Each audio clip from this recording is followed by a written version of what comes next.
कहानियों का अनोखा अंदाज। मुकेश जी, आज इस कार्यक्रम को 1 साल पूरा हो गया।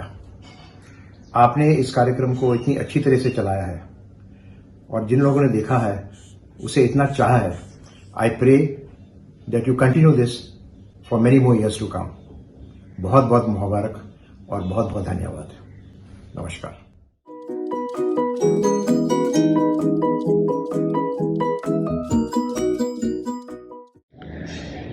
अनोखी और अद्भुत कहानियों के इस मंच पर आप सबको मेरा प्रणाम और तहे दिल से स्वागत।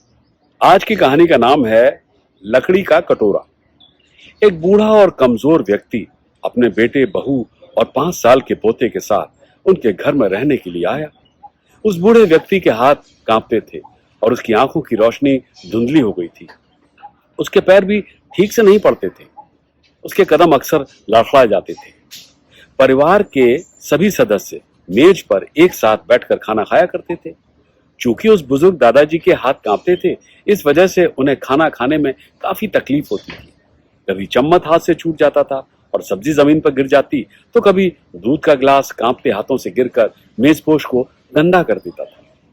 बेटा और बहू उस बुजुर्ग के रोज रोज के बर्तन गिराने और खाना गिराने से चिढ़ गए थे। हमें पिताजी के बारे में कुछ करना चाहिए, बेटे ने कहा। और फिर पति और पत्नी ने कमरे के कोने में एक छोटी सी मेज लगाई, जहां दादाजी को बैठाकर अकेले खाना परोसा गया और परिवार के बाकी लोगों ने उनसे अलग बैठकर रात के खाने का आनंद लिया। चूंकि दादाजी के हाथ से कांच के 2 बर्तन टूट गए थे, इसलिए अब उनका भोजन एक लकड़ी के कटोरे में परोसा गया। कभी कभी खाना खाते हुए अगर दंपत्ति की नजर दादाजी पर पड़ी, तो उन्होंने देखा कि दादाजी खाना तो खा रहे थे, मगर उनकी आंखों में 1-2 आंसू भी थे। फिर भी उस दंपत्ति ने इस बात को नजरअंदाज किया। उनका इस पर कोई असर भी नहीं हुआ और जब भी दादाजी ने एक चम्मच या भोजन गिराया, तो उनके पास दादाजी के लिए सिर्फ तीखी नसीहतें ही थी। उस दंपत्ति के 5 साल के बच्चे ने यह सब खामोशी से देखा। एक दिन शाम होने पर पिता ने देखा कि उनका बेटा फर्श पर लकड़ी के साथ खेल रहा है, कुछ बना रहा है। उसने बच्चे से प्यार से पूछा, तुम क्या बना रहे हो? बच्चे ने जवाब दिया, ओह, मैं आप और मम्मा के लिए एक लकड़ी का कटोरा बना रहा हूँ।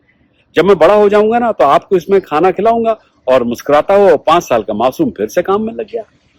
भोले भाले बच्चे के सरल शब्द माता पिता को तीर की तरह लगे। वे अवाक रह गए। उनकी आंखों से आंसू बहने लगे। हालांकि किसी ने एक भी शब्द नहीं कहा, मगर दोनों जानते थे कि क्या किया जाना चाहिए। और फिर उस शाम पति ने दादाजी का हाथ थामा और धीरे से उन्हें वापस परिवार की मेज पर ले आए। अपने बाकी के दिन दादाजी ने परिवार के साथ ही भोजन किया और अगर किसी कारणवश दादाजी के हाथ से कभी चम्मच छूटा या दूध गिरा या मेजपोश गंदा हुआ, तो ना तो पति ने और न ही पत्नी ने इसकी कोई परवाह की। कहानी खत्म। देखें क्या सबक सीखा, क्या शिक्षा मिली हमें इस मासूम सी कहानी से।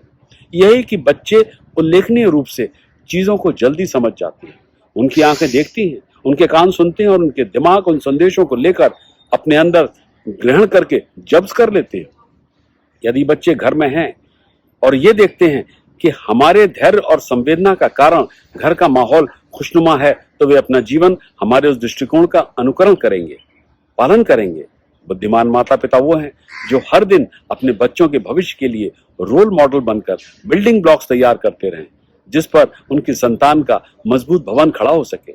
उम्मीद है कहानी ने आपके मन को झकझोरा होगा। अगली बार एक और ऐसे ही अनोखी कहानी और एक और नया सबक। सब्सक्राइब कीजिए और देखते रहिए कहानियों का अनोखा अंदाज।